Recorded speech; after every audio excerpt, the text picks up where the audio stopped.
Hello, race fans. Jimmy McNerney coming to you from the third floor studio here at Turfway Park as we kick off our final week of racing here for this winter spring meeting. Again, we'll conclude here on Saturday. A lot of things coming up here at the track. Of course, 8 races on the card tonight. Tomorrow, 6:15 post, dollar night at the track. The Naked Karate Girls will be here rocking the stage. And also coming up on Saturday, Fan Appreciation Night, our closing night here, Fan Appreciation Night. We will have a TV giveaway and also mystery vouchers giveaway. Those vouchers can be anywhere from just a couple of bucks all the way up to $500. Those to be given away on Saturday, Fan Appreciation Night here at Turfway. Now tonight we have an 8-race card. Wonderful temperatures here in the Tri-State, upper 60 degrees. It's a lot going on here in the Tri-State opening day. Cincinnati Reds, always a fan favorite. The Reds television games will be shown here on the televisions in the track throughout the building as well. Let's get into this 8-race card. First race starts at pick 5, just about 45 minutes to post. Race 1, it's a good quality starter allowance to go 6.5 furlongs. Currently, number 5, Sights and Sounds, taking all the money at 2-1. But I think number 3, Steel Chief, is a standout in here once again. Now, has drawn to the inside, but in fact, he's coming off 2 straight wins out of the same post position, the number 3 hole, and I'm going to single this horse in my pick 5. Number 3, Steel Chief, I think we'll get the perfect pace set up. Now, I do think Improviser from that 6 gate should go. Now, my only question is his regular rider isn't riding him tonight. They've employed a 10-pound apprentice, Roberto Gaud. I know nothing about the jock other than he's never ridden a horse in the United States. I do know he's from Puerto Rico and recently graduated the the Angel Cordero jockey school over there back on New Year's Day. So he's making his debut here, and I think this horse has the speed to go. He gets 10-pound break weight, but the 6.5 furlong distance, that doesn't jump off the page at me. So I'm going for the more experienced Rodney Prescott in here with number 3, Steel Chief. I think he'll sit right off the 6. And number 8, Better Watch Out. Now this horse is 8 for 12 in the money, made almost $40,000. Hasn't raced since being claimed for $25,000 up at Indiana, but this horse has some back class and will get a good stalking position from that outside draw and a little bit of pace in front of him. I think this horse, if it's tight, it definitely fits well in here. I'm going to go 3, 8, 6, race 1 from Turfway. That does start the pick 5. Now race 2 from the track every night starts our 50-cent early pick 4. And it's just 14% takeout on that pick 4, as always, one of the lowest in the country. And tonight, I think you can really attack this pick 4 and try to make some money. In the second race, I love number 8. I got it. Angel Serpa takes over the riding services for the Short family. They've teamed up for a couple of times here at the meeting already. And this one exits a second-place finish where made the lead, maybe a touch too soon. I don't know. The horse made the lead and then kind of got caught right at the wire by Sweet Rock. The very last inch got nabbed on the wire, but this one gets an extra 1/16 of a mile. I think the horse will be just right off of the pace in here, and I got it my top pick for second. I went for number 4, 131. This one I think is another that will benefit from the distance. Does get a 10-pound break weight, gets the return services of Virginia Tormey for Lou Bates, who's in search of his first victory on the meet. Now, number 7, Apple's Last Chance, has been knocking at the door, almost on the ticket every start, but I think the second race here at the straight route distance is the key here and gets the leading jockey up top. Now the third race, there is a scratch of the inside horse, number 1, Secret Bank. It's a filly and mare non-2 $5,000 claimant event to go 5 furlongs. And the horse, I like a couple of horses in here. I like the 8, 6, and 2. Now the 2 will obviously move into that inside spot with this short distance, but 5 furlongs, you can throw that total rail angle and the inside horse is out the window. Speed can fare very well at this 5 furlong distance. So I'm going to use the horse on my ticket, but I'm going to lean on number 8, Mongolian Rahi, as my top pick. Jimmy Corrigan does very well with horses coming off a layoff from 90-plus days away up to 120. Hits at almost 18%. And this one has taken a class drop, just coming into his barn, but he'll have this horse ready. There's no question in my mind. I expect this horse to show speed as well. Well drawn to the outside. All the speed, I think, is from Shooty's Girl from the 2-hole, but Mongolian Rahi does have the speed, will be fresh, will be to the outside, and I think head first will be right in the mix, right off those as well. And this one does get a positive jockey change rather from the Bug Girl to Rodney, and for that reason I'm putting that horse second. 8-6-2 for me in race number 3.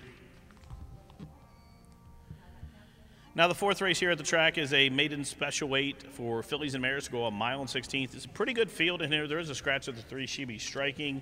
But I end up going in here with the 2 Smile a While as my top pick. This one hasn't raced since back in late 2018 in December when racing at Los Al was second, just missed with Mario Gutierrez that day. Run a 78 buyer on that performance. That's at least 30 points higher than anything in the field in their last start. So I think Smile a While is a standout in here. I'm not worried one bit about not racing since then. Check those workouts at the training center.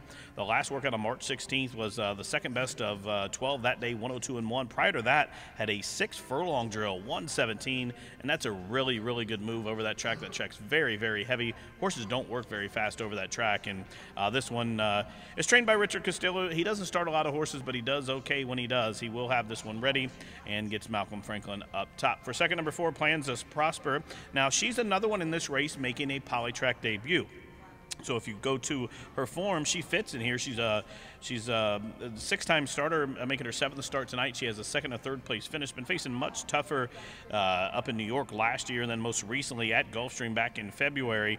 But gets a change of scenery and makes the poly debut. Now check out her pedigree. Kitten's Joy, we know those absolutely not only love the turf, but they fare very well here at the track as well. Dale Romans, Luan Machado, a good team there for second. And for third, number 7, Senora Gato. This one just ran second in her most recent start. That was a pretty good field. I liked the race prior to that better. The race back in December where she was third in behind Twin Channel, who's won a couple of races here at the meet. Now, she's only thrown a couple of 46 buyers, but I think she fits here on the ticket. But I think number 2, Smile While, it's graduation day for her. I'm going 2-4-7 in race number 4. Now, the 5th race tonight is probably the most wide-open race on the card. I would use the all button if I could in all of my multi-race wagers. Now, if there's any race on the card tonight you want to be right and you're a multi-race wager player, it's the 5th race. The pick 5 ends there, the early pick 4 ends there, and the late pick 4 starts here. So this is the race you want to key in on, and I just thought this race was very, very tough. The horses I like the most are all to the inside. They're 1-6 furlongs, and I would add a bunch of horses if I could. But number 4, Balazar, I'm putting on top. This one it comes off a 3rd place finish last start and gets the return services of Abel Lascano. Number 3, Just Be Frank. I'm going to use second. This one makes a drop in class. Had a dismal effort last start where it was 10th, beaten 23 lengths. I don't know what to make of that race, but if you go back to the 2 prior races here where she was 3rd, beaten just 2 lengths, the time before she win for 75, those 2 races make her fit very well here. And then for 3rd, I'm going to use the entry from the Sturgeon Barn for the SB Stables, number 1, J-Dub on the class drop, and his stablemate, number 1A, No Lemon, No Lime. Both of those horses, I think, will show speed. I just hope they don't get caught in a pace duel and burn each other out. But I'm using them 3rd. I'm going to go 4-3-1 in race number 5.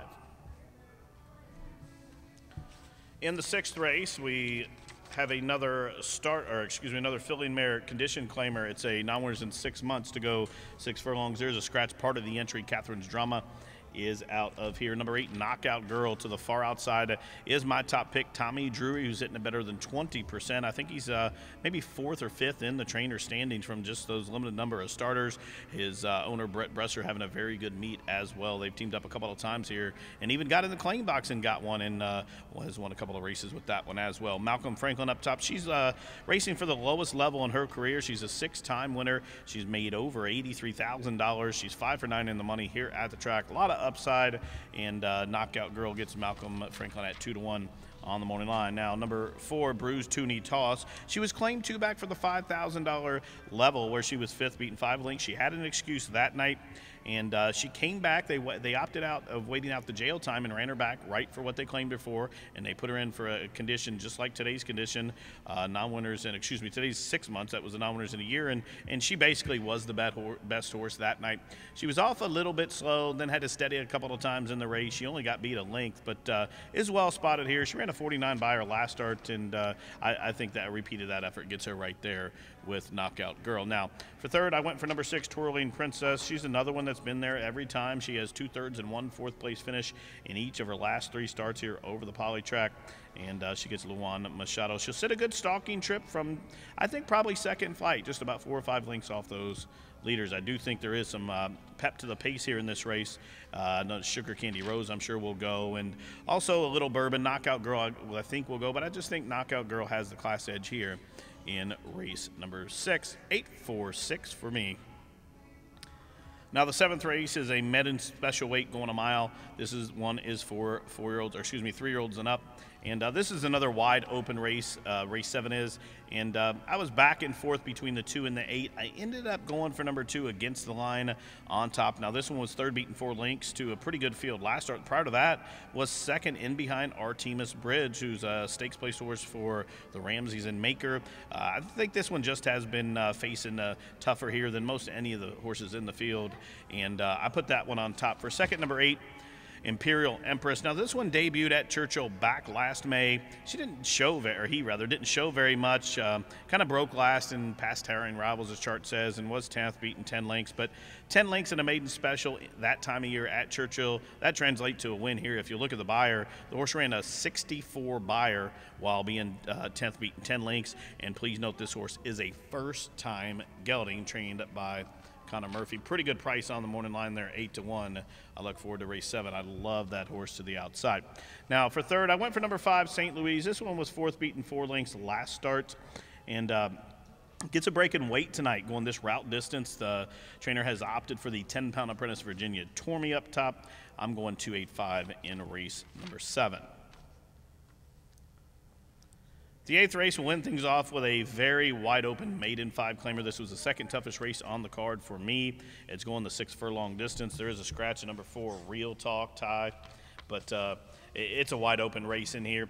I end up going for the newcomer to the outside, number 10, 2 Mile Creek, in from Fairgrounds. Last race wasn't much to speak of. That is the bottom down there, but had a horrible trip. But if you go back the time before where he was up and after the pace and was only beaten 4 lengths that day, got a 54 buyer. If he gets a 54 buyer today, he'll win by open lengths. It generally only takes a 47 par buyer to win a maiden nickel here. So I like number 10 a lot to the far outside. Number 5, Confection Fortune. I'll use him second. This one comes from the barn of Marshall Gotze.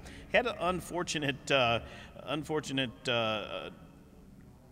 last start here at Turfway, running into Wesley Wardcharge, Jimmy's Fast Lane, who won by 14.5 lengths there, 14.25 lengths. Got a 30 buyer out of that performance. I don't think there's any Jimmy's in here today, but I think this horse is definitely in with a shot. Chester Thomas, the owner of Allied Racing Stable, his runners couldn't be any hotter. He just won the Louisiana Derby last Saturday, so they're looking to continue their hot hand here. And then for 3rd, number 6, Sit in Parkside Lane. Now this one is a 19-time maiden, making his 20th start tonight, but he has been 7 times seconds, 2 times third. He's always on the ticket.